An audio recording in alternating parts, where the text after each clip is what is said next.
आगामी 30 जुलाई से सावन मास की शुरुआत होने वाली है, जिसके चलते लाखों की संख्या में श्रद्धालुओं के काशी विश्वनाथ धाम में उमड़ने की आशंका है, जिसके चलते यहाँ पे लगातार तैयारियां तेज जोरों पर हैं। चाहे यातायात की सुविधा हो, चाहे सुरक्षा व्यवस्था हो या श्रद्धालुओं का मैनेजमेंट हो।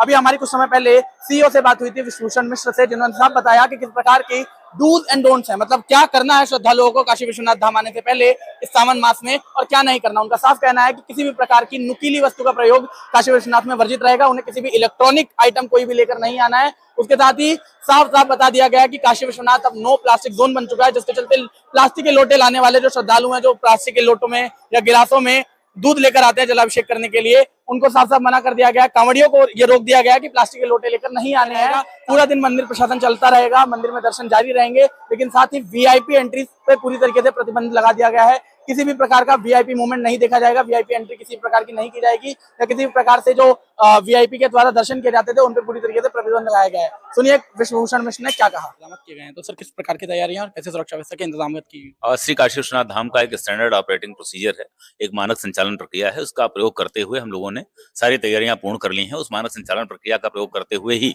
कुंभ का पलट प्रवाह रहा हो, चाहे महाशिवरात्रि का महापर्व रहा हो, चाहे गत वर्ष के श्रावण उत्सव रहे हों, उन सभी में कोई अनटूवर्ड इंसिडेंट नहीं हुआ, कोई अनहोनी घटना नहीं हुई है और सारे पर्व संपन्न हुए हैं। वही मानक संचालन प्रक्रिया इस समय भी लागू होगी और ये पर्व भी सकुशल संपन्न किया जाएगा। आने वाले श्रद्धालुओं के लिए क्या क्या डूज एंड क्या क्या डोंट्स है? ये ऑलरेडी जारी हो चुका है पहले, और चूंकि हमारे एसओपी का पार्ट है, लगभग सभी लोग जानते हैं। आपके माध्यम से पुनः बताना चाहूंगा कि जब आते हैं तो खाली पेट ना आए, कुछ खा पी कर घर से निकलें। और क्योंकि यहाँ दर्शन की अवधि लंबी हो सकती है, 7-8 घंटे का समय भी कई बार लग जाता है और अधिक संख्या होने पर। दूसरा जो डोंट्स में है वो है कि यहाँ आते समय प्लास्टिक की वस्तुएं लेकर ना आए, प्लास्टिक पूरी तरह से प्रतिबंधित है। तीसरा डोंट्स है कि जो यहाँ पर जब आते हैं तो आप पेन, घड़ी, मोबाइल वाला स्मार्ट वॉच, मोबाइल अथवा चश्मे वाला जो चश्मे में जो उसमें कैमरा लगा होता है इत्यादि लेकर प्रवेश ना करें। उनसे आप प्रवेश अनुमति नहीं होगा। ये अपने रुकने अथवा ठहरने के स्थान पर छोड़ कर आएं। बैग इत्यादि लेकर ना आए, बैगेज काउंटर संचालित नहीं होंगे। खोया पाया केंद्र, मेडिकल हेल्प डेस्क की व्यवस्था इत्यादि सारी व्यवस्थाएं, सुविधाएं हमारे द्वारा प्रदान की जाएंगी, परंतु अपने लिए अनावश्यक कोई ऐसा जिससे आपको समस्या हो ऐसा कोई कार्य ना करें। और ये सारी सूचनाएं हमारी वेबसाइट पर skvt.org पर भी उपलब्ध हैं, वहां से भी लोग एक बार विजिट करके देख सकते हैं। लगातार तमाम जो सोशल मीडिया पे वायरल होने वाली वीडियोस है सावन के दौरान हम देखते हैं बहुत ज्यादा हाइप पकड़ लेती हैं, जिसमें कुछ नकारात्मक होती है, सकारात्मक होती है, तो उस पर आप क्या कहेंगे? नकारात्मक जो होती हैं, अगर उससे कोई प्रभाव उत्पन्न होता है तो निश्चित रूप से न्यास भी उसमें एफआईआर करके और कार्रवाई कराएगा। भारतीय न्याय संहिता में उसके लिए बड़े स्पष्ट प्रावधान है।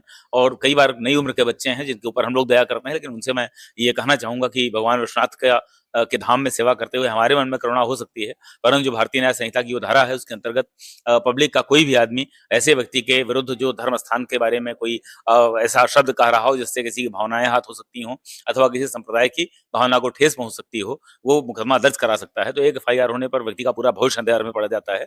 तो कृपया ऐसा कार्य ना करें कि कोई पब्लिक का व्यक्ति ही आपसे अपनी दुश्मनी सेटल करने के लिए आपने मजाक मजाक में रील बनाई और आपका पूरा भविष्य चौपट कर दे। तो ये हम महादेव की कृपा सब पर बनी रहे, इस अनुरोध के साथ सभी के लिए संदेश देना चाहेंगे। मंदिर के आसपास जो यातायात सुविधाएं हैं उस पर कैसी सुविधाएं रहेंगी? मैदागिन से गोदौलिया तक ट्रैफिक पुलिस ने चूंकि नो व्हीकल जोन बना ही रखा है। श्रावण मास में जो निःशक्त जन आएंगे, वृद्ध जन आएंगे, दिव्यांग जन आएंगे, थके हुए श्रद्धालु आएंगे, उनके लिए हम गोल्ड कार्ड की व्यवस्था संचालित करेंगे। धन्यवाद। हमारे साथ सीईओ मौजूद थे, जिन्होंने साफ साफ बताया कि क्या क्या आपको करना चाहिए इस बार श्रावण के दौरान, आप अगर काशी विश्वनाथ दर्शन करने आते हैं, और क्या नहीं करना चाहिए। इनको ध्यान रखते हुए काशी विश्वनाथ दर्शन करने आए। काशी वार्ता के लिए प्रशांत दुबे।